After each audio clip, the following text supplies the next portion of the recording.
Hello, everyone. My name is Lise Kildegaard. I am a professor of English at Luther College. This program is brought to you by the Museum of Danish America. It's meant to be a brown bag event. So my suggestion is get yourself a snack, a comfortable environment, settle in, let's have some fun.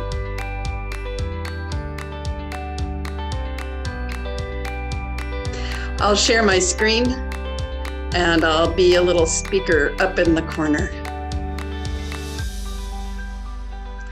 Today's program is the Square Stories of Louis Jensen, or Louis Jensen.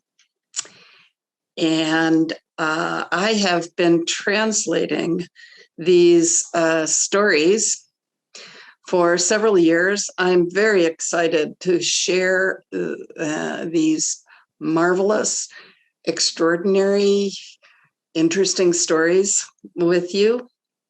We are doing this in advance of an installation and exhibition of Louis Jensen's Square Stories on the Jens Jensen Prairie Landscape Park at the Museum of Danish America that will open May 29th, 2021. So my job today is to introduce you to the Square Stories and help you see why they are worth reading and knowing about and coming to visit on the Prairie Landscape Park. What are the Square Stories? Well, let's read some. Here's the very first one. Once upon a time, there was a cheerful baker who made a special kind of cookie. Just imagine they could walk all by themselves over to the place where they were to be eaten. The baker told them to go down to Western Avenue number 14.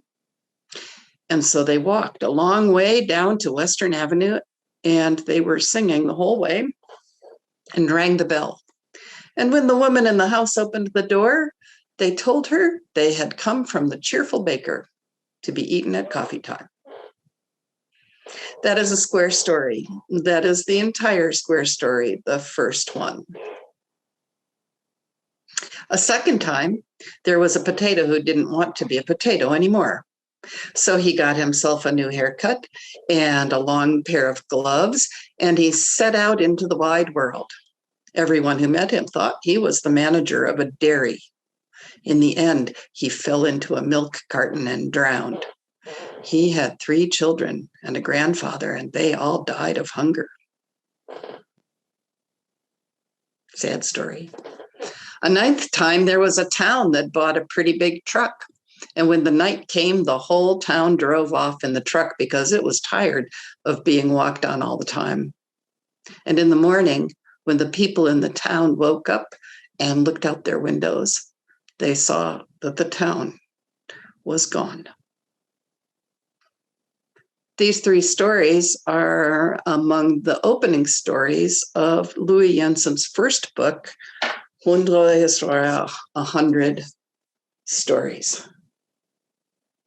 And they are formatted in the book in the shape of a square on a large white page, no numbers on the page, just the story standing alone. Each page is its own square story. And every 10 pages, there's a 2-page illustrated spread by the award-winning illustrator Lilian Brugger. And here you see the first one includes the potato with his new haircut, the town on the truck, and other stories from that first set of 10. Let's read some more. A 334th time, the tongue has stars. Their uncles are the heart's stars. Their aunts are the ankle stars. And the stars of the high bridge of the nose are in the family. And when the tongue speaks, the tongue's stars fly right out into the air. And when they first get into an ear, they stand up and shine, for ears are the best place in the whole world. And the ears love the tongue's stars. A 140th time a prince traveled out into the world. His royal hair was gold, and his 2 royal shoes were fire red. They were so flaming red that wherever he walked, he set the grass on fire. The whole long way over to the princess, a smoke cloud trailed behind him. But he came too late. The princess was dead, and there was only a dragon left. It lay under the castle, weeping bitterly. And so the prince married the dragon instead, and they lived happily ever after because they were both full of fire, the dragon in its throat and the prince in his shoes.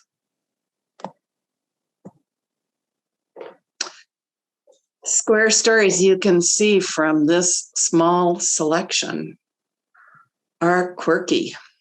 Some of them are hilarious. Some of them, like the potato whose children and grandfather died of hunger, are darkly funny, and some are simply comic, hilarious even. The square stories are often surprising. There's often a twist at the end of the story that sets a new light on what has come before. They're also surprising in that they engage us in relationships with unexpected characters, like a potato or like a town.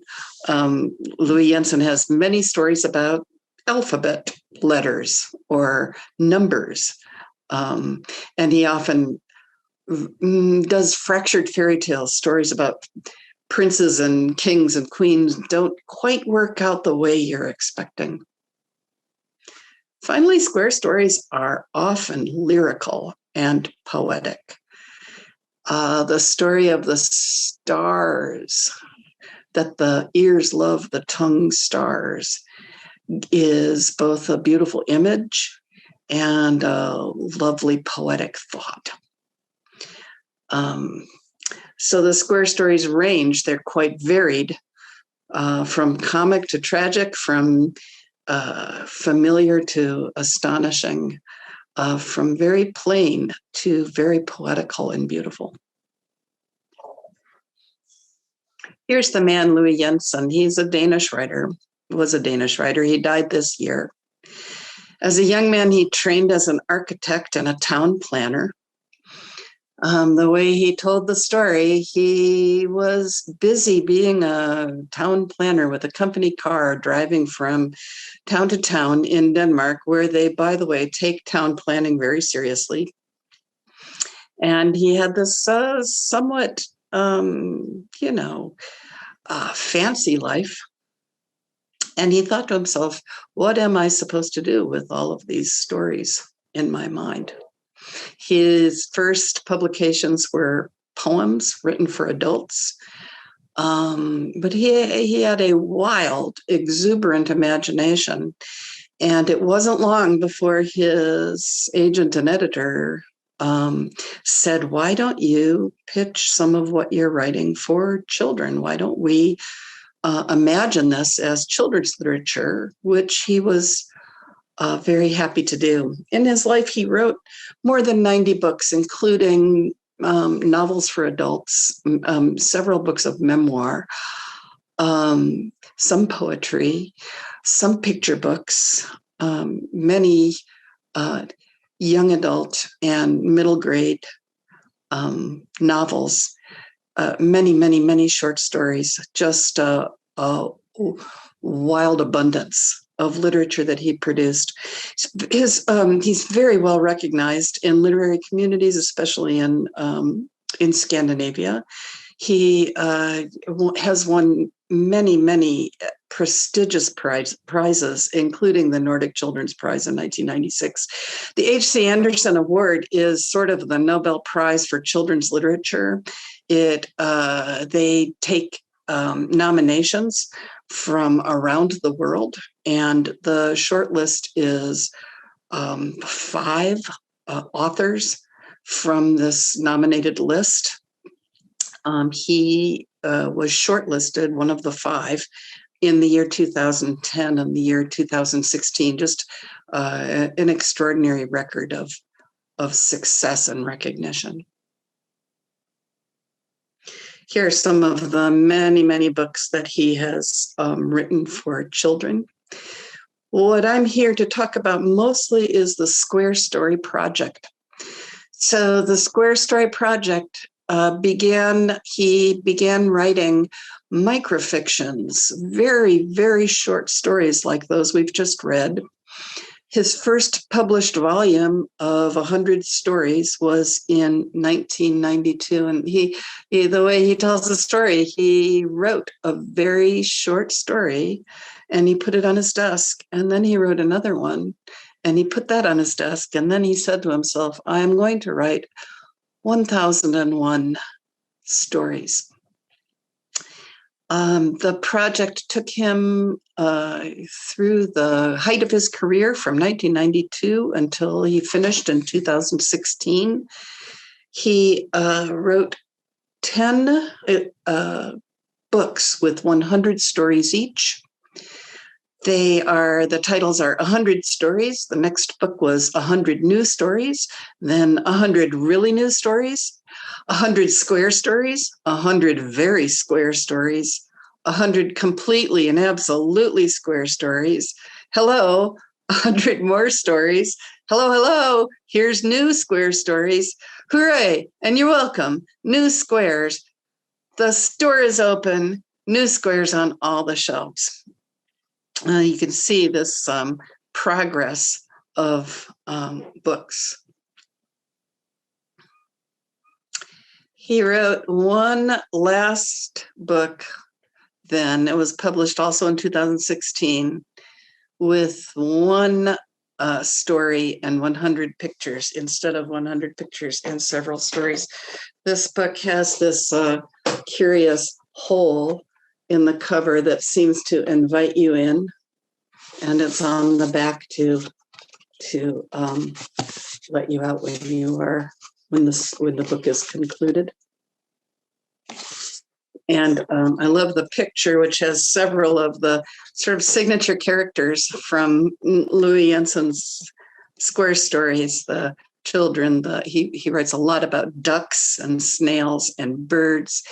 That they are climbing a ladder or a set of stairs up to some mysterious hole in the sky also seems very Jensen-like. The title of this book is There Is No End. There's always a new story.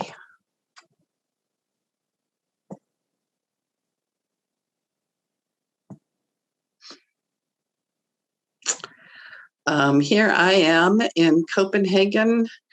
In 2016, his publisher, Gyldendal, had a celebration for the publication of the final book in his series. And they invited me to come and speak, and several other Danish librarians and teachers and literary critics were there. So that's, of course, Louis Jensen holding his book. And on my left is Lillian Berger, the illustrator of the Square Stories, who was with him for the entire project. Patrons of the Danish Museum of America might be especially interested in the Danish influences on Jensen. Louis Jensen was a lifelong H.C. Andersen reader and a great admirer of Andersen's literary works. In Denmark, Andersen is kind of the crown jewels. He's like Shakespeare, someone you might read as a child, but someone you would certainly continue to read as an adult. Andersen, of course, is famous for his eventyr, his fairy tales and folk tales, and we find echoes of fairy tales and folk tales in much of Louis Jensen's Square Story project. The story of the prince who seeks the princess but finds the dragon is a kind of a fairy tale. Andersen is also famous for his ting eventyr, which literally means thing fairy tale or thing adventure.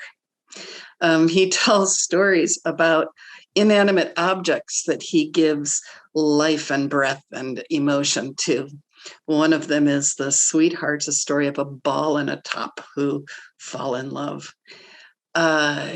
Jensen has many stories where inanimate objects take on a vibrant and interesting life. Here's one that's my favorite. A seventh time there was an old black frying pan. It was the boss of a big kitchen that was out in the Baltic Sea, but it didn't want to be the boss anymore. So it sailed away and sank to the bottom of the sea and came at last to Bornholm, where it married a smoked herring.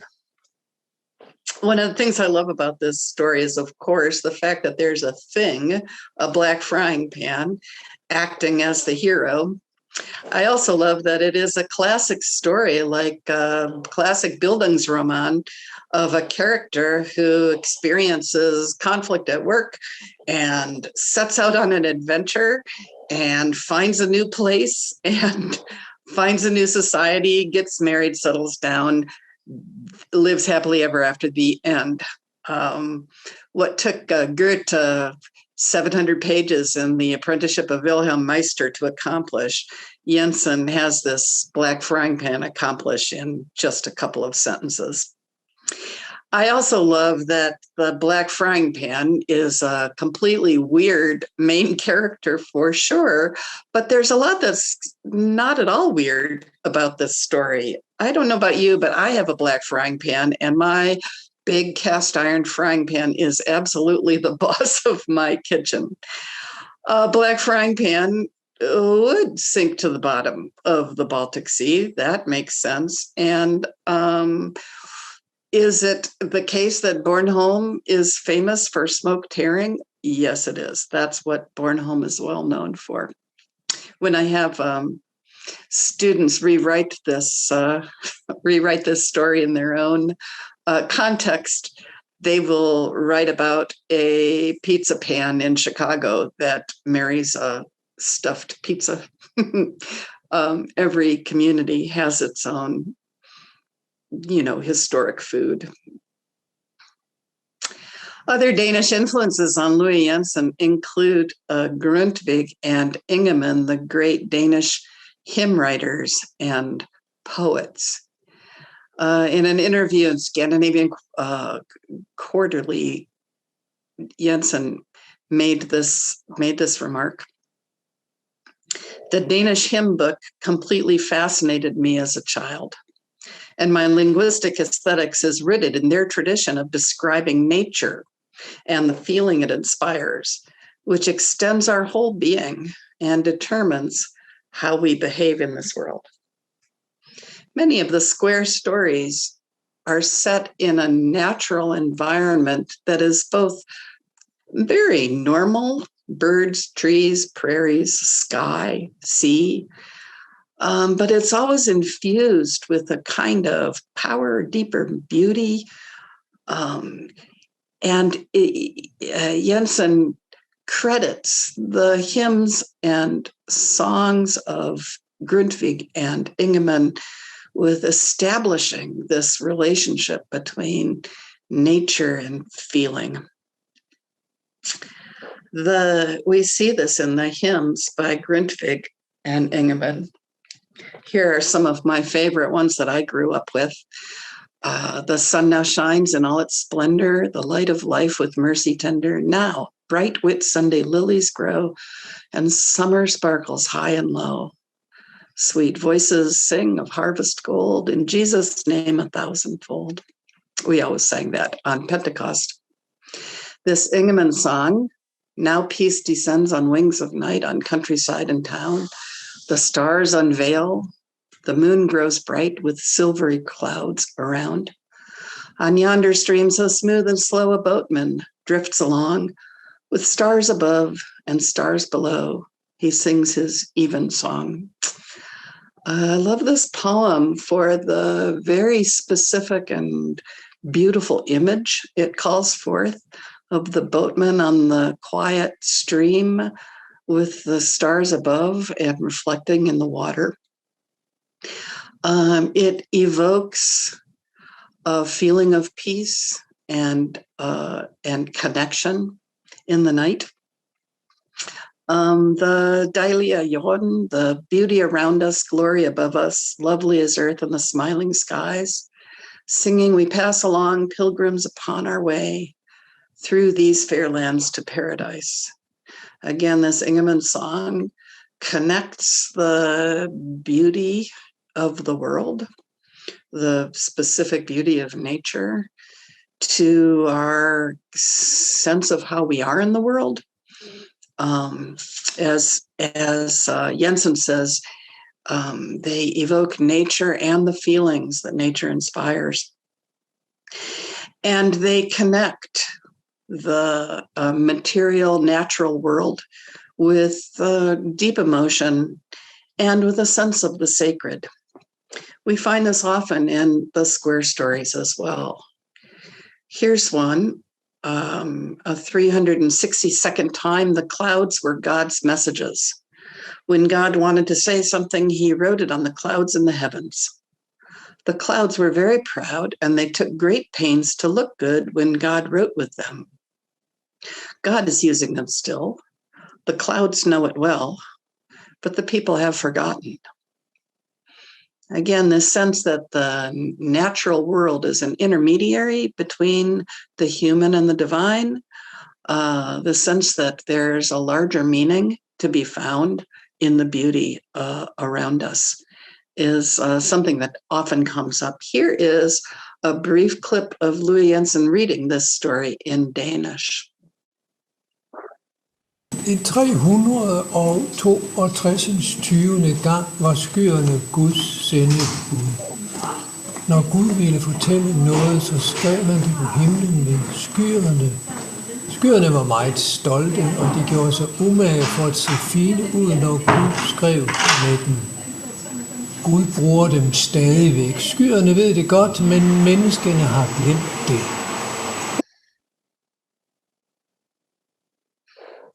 Mennesker har glemt det. The people have forgotten.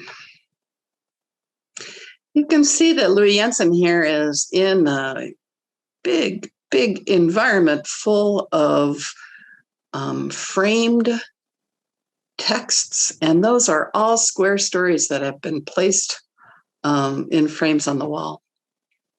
So here's my next question. What happens when the square stories are released into the wild? We've seen them here in the books, and they are beautiful in these beautiful books. What happens when they get out and about? In 2017, the city of Aarhus, which is where Louis Jensen lived, was designated a European capital of culture.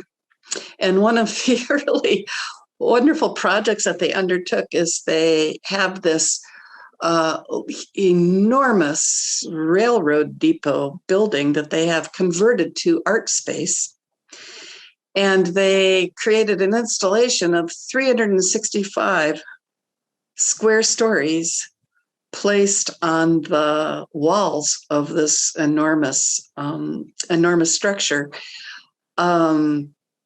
Only 365, Louis Jensen ended up writing 1001, just like the Arabian Nights. But here, just to give you an idea of the scale of all those stories, let's watch a little bit of the video that shows that's a woman walking through the building.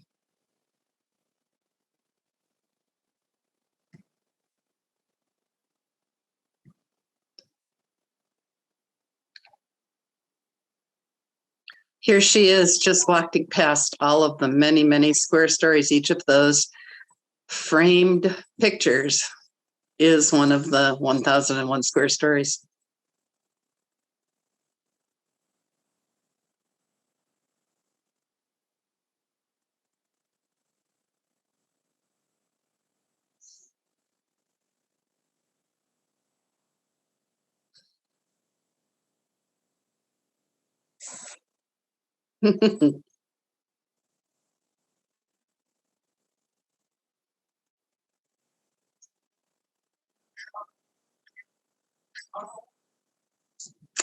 She says it goes on and on and on. And there's a strong visual connection to the form of the square stories by all of those black square frames. The experience of seeing them all displayed like this, only 365 of the 1001, just gives me a sense of the range of this project and the multitude of the stories that Louis Jensen wrote. There's a kind of like wild abundance to all of these stories. It's also the case that when you're reading them, if you don't like one, there's another one that you can enjoy instead.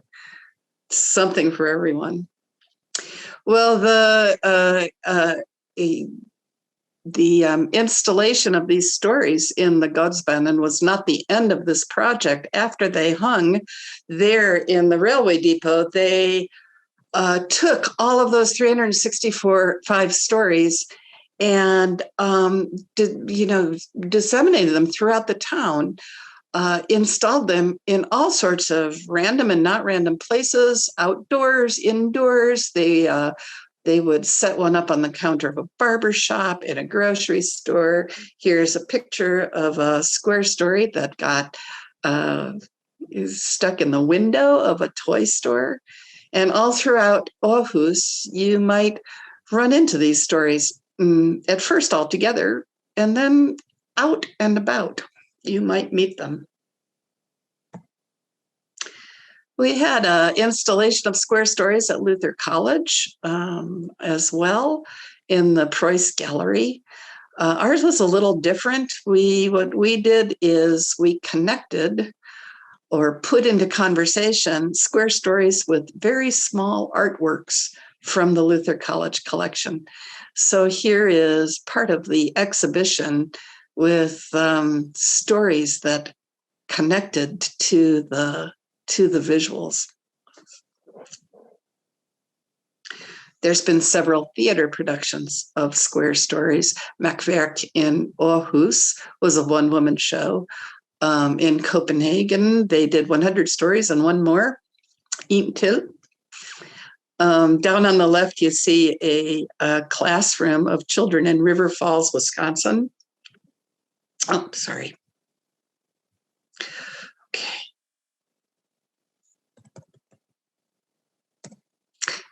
Oh, we go. In River Falls, Wisconsin, who acted out a series of maybe 30 square stories. And there was a Luther College production of square stories, combining music and dance and recitation and enactment of the stories. A very creative and powerful production of student actors. Now I can go forward. This summer, a small selection of Louis Jensen square stories will be installed and exhibited on the Jens Jensen Prairie Landscape Park. They will be out there in the open air in that beautiful natural environment for you to walk by and enjoy. A new way to be out in the landscape park, experiencing that part of the museum. What will happen when we take Louis Jensen's small square stories out into the Jens Jensen Prairie Landscape Park? What will happen? Will we see the stories differently when they are out in nature? When we are looking at a distant horizon and a very small story at the same time? Will we see that landscape differently? Will the landscape have something to contribute to the stories? And finally, here's Louis Jensen's question, right? Will the experience extend our whole being and determine how we behave in the world? Well, that's a lot to ask of a very small square story, but I hope you will come and visit and experience them out in the wild of the Prairie Landscape Park. I hope you will think about their quirky, surprising, and lyrical nature. I hope the combination of the different stories will extend your being, and let's all try to behave in the world. Thank you. I am again Lise Kildegaard. This is my email address. All the translations in this presentation are mine. Thank you for joining me, and have a wonderful experience of the landscape park and the small square stories. Thank you.